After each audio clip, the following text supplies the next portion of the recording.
¿Qué tal amigos de NetTrainers? Seguimos haciendo nuestro laboratorio de el curso de administración de Firewall Cisco Firepower en administración vía Firepower Device Manager.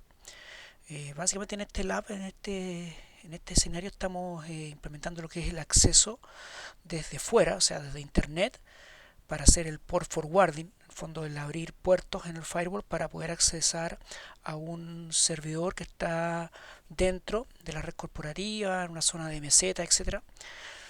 Entonces, básicamente acá en este escenario tenemos un computador que quería las veces como que viene desde afuera, desde el mundo internet, ¿cierto? Es que está entrando por outside, o sea, por la zona de outside hacia el firewall.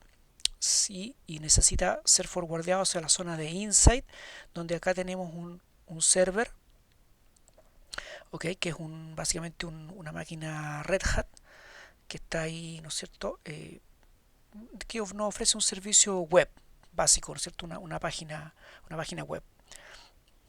Entonces, básicamente dentro de nuestra administración, de nuestro Firepower, para hacer esto tuvimos que crear algunos objetos.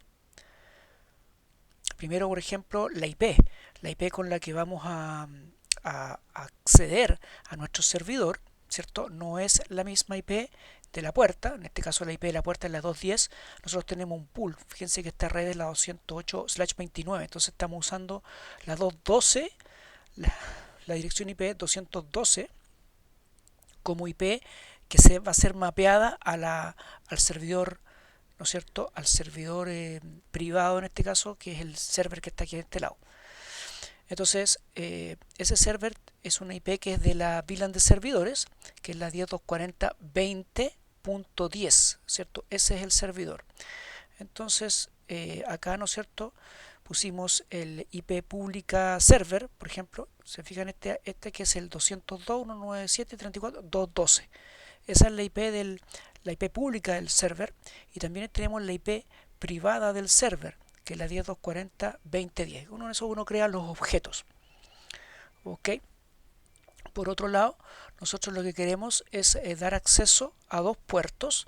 Uno es el puerto 80, en el fondo cuando llegue un requerimiento hacia la IP 212, puerto 80 sea forwardeado, ¿cierto?, a este servidor, puerto 80, y cuando llegue un requerimiento a esta IP en el puerto 2222 sea forwardeado a este servidor en el puerto 22, o sea, en el fondo un servicio SSH. Entonces, son en el fondo dos puertos que abrimos, ¿no es cierto? Entonces eso lo hacemos acá en el puerto, en la parte de ports. Básicamente creamos el puerto 80 no hay para qué crearlo porque eso ya viene, ¿cierto? Entonces acá nosotros pusimos, básicamente creamos un grupo de puertos que le pusimos puertos server, que es el 80 y el SSH. O sea, o el 80 y el 22. Básicamente se crea un grupo porque los puertos HTTP y SSH ya están. Entonces en el fondo hicimos una agrupación, hicimos un por group en el fondo, y ese por group, ¿cierto?, que le pusimos puertos server, agrupa al HTTP y al SSH. Entonces en el fondo tuvimos que crear esos objetos previamente, y entonces después nos vamos a policies, las políticas, y en las políticas de NAT tenemos que agregar dos políticas. Básicamente una es para la parte del HTTP, ¿ya? Entonces le decimos, bueno, path server HTTP, ¿no es cierto? Es una manual NAT. Este es un NAT manual, ¿cierto? Recuerden que los NAT acá pueden ser auto NAT o manual NAT, que eso viene mucho de lo que eran los ASA. Entonces, cuando el requerimiento viene o entra al firewall por puerta outside, claro, porque esto es para requerimientos que vienen desde internet, entonces viene o entra al firewall por puerta outside y sale, o el destino que busca está por puerta inside. Los direcciones de origen y puerto de origen son todos ENI porque eso viene de internet, pero cuando buscan a una IP, que es la IP pública del server, ahí está el IP pública server, que es la 212, que es el objeto que creamos, y cuando busquen a HTTP, entonces tiene que ser mapeado a la IP privada del server, puerto HTTP. Fíjense aquí, con eso entonces hacemos el path, ¿no es cierto?, estático. En este caso estamos manteniendo el puerto. Eso es simplemente para HTTP, para el primero, y el segundo, que es el que hacemos para el puerto del SSH. Entonces, otro path estático, path server 2222, ¿cierto? Entra por outside, sale por inside. Cuando busquen a la IP pública del server, en el destination port TCP 2222, este como un puerto que lo tuvimos que crear. Esto también se creó en los objetos, ¿ya? Ahí creamos un puerto que es el TCP, no es un port group, es un puerto que uno crea. Creamos el puerto TCP 2222. Entonces, cuando busquen ese puerto, mapealo a la IP privada del server, pero en el puerto 22. ¿Ok? Con eso está hecho el path estático. Y una vez que están hechos los paths, hacemos la regla de acceso, en donde podemos en el fondo agrupar. Esa regla se va a crear al final, pero siempre hay que arrastrarla hacia el primer lugar para que quede como primera regla. Entonces, y esa regla, acá le decimos en el fondo que cuando un requerimiento llegue por outside y busque la zona inside de cualquier origen, cualquier puerto de origen, y busque la IP privada del server, en el fondo vamos a permitir cuando los puertos sean el HTTP y el 22, que ahí llamamos al port group, el que llamamos puertos server, que agrupa los puertos HTTP y 22. Entonces, en el fondo, con eso le damos la permitida, digamos, a que puedan buscar. Ojo que, fíjense que esta IP privada es la privada, o sea, no la pública, ¿ya? Porque recuerden que la regla de acceso, fíjense que la regla de acceso, acá, viene después del NAT.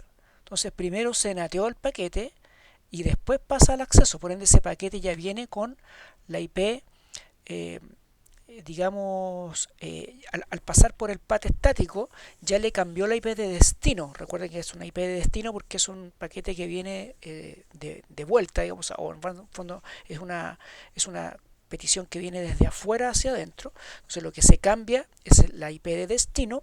Entonces en la parte del access control ya pasamos por el proceso de NAT, por ende la IP de destino es una IP privada. Por eso es que cuando el paquete entre por outside, salga por inside, la parte de red que queremos, la IP, ¿no es cierto?, de destino es la IP privada. Esa es la que queremos permitir, o sea, ese paquete que viene con una IP ya privada, que es la IP privada del server. ¿Y para qué puertos? Los puertos definidos en el grupo puertos server. Y eso obviamente está al lado. Y la regla le llamamos acceso server 80 y 22, porque es el puerto 80 y el puerto 22. Pero recuerden que el 22 desde afuera es el 22-22. ¿Ok? Entonces, pero desde el punto de vista del servidor es el 80 y el 22. Con eso se crea la regla de acceso. Básicamente eso es lo que necesitamos del lado del firewall. ¿Ok? Entonces, este host, ¿no es cierto?, que está en la parte de outside, de outside, que es como que estuviera en internet, tiene un direccionamiento, digamos, como acá, ¿no es cierto? Es transparente para nosotros. 192.46 le pusimos un direccionamiento propio de esa red acá, como que fuera un equipo que está en internet, ¿cierto? Da lo mismo el direccionamiento que tiene, no hay que, porque lo dejamos con DHCP, así que no hay que. Entonces, si apuntamos abrimos un navegador, ¿no es cierto? Y apuntamos a la 202.197.34.212, que es la IP pública que tenemos para acceder al servidor, llegamos a esta página de Red Hat Test Page, que en el fondo no es otra cosa que la página que nos provee este servidor, que es el servidor web, ¿ya? El servidor web que tenemos acá. Este es el servidor web. Ok, esa es la página, básicamente nos permite acceder. Y también si ingresamos, ¿no es cierto?, acá una conexión, accedemos al mismo, a la misma IP, ¿cierto?, que es la IP pública del servidor, pero en el puerto 2222, ¿cierto? Vamos a ingresar y me pide loguearme como root, entonces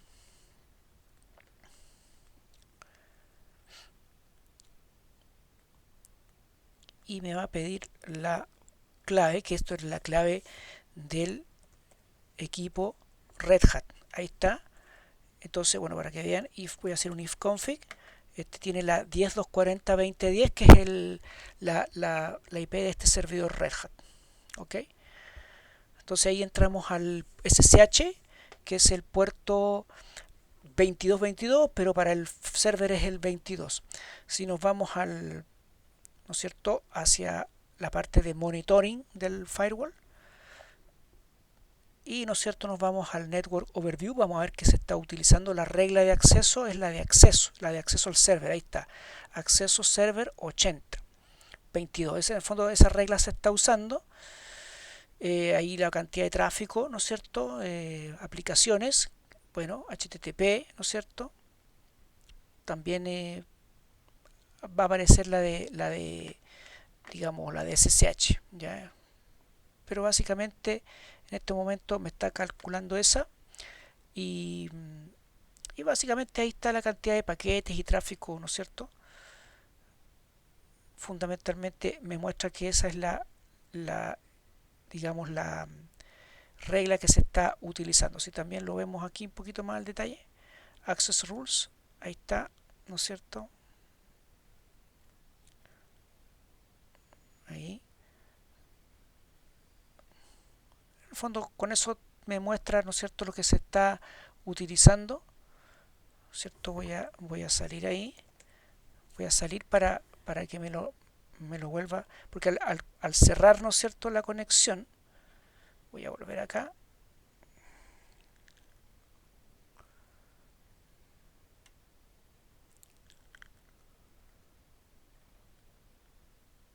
Ahí está. Lo que pasa es que al cerrar la conexión ahí me la loguea, porque tengo básicamente configurado para que loguee el inicio y término, ¿cierto?, de las conexiones. Entonces ahí está la conexión SSH, HTTP, que son las que se han estado realizando bajo esta regla, que es la Acceso Server 8022. No se está usando en este momento ninguna otra regla, porque las otras tengo apagado la otra parte del laboratorio. Entonces obviamente simplemente se está usando esa sola regla, porque las otras, que son las de acceso de los corporativos, los invitados, etcétera, eso no las estoy usando en este momento, ¿ya? Pero básicamente con eso hicimos un port forwarding en el fondo, eh, a dos puertos distintos, que es el 80 y el otro es el 2222, que en el fondo me mapea al 22, que es el SSH, el servicio SSH del server.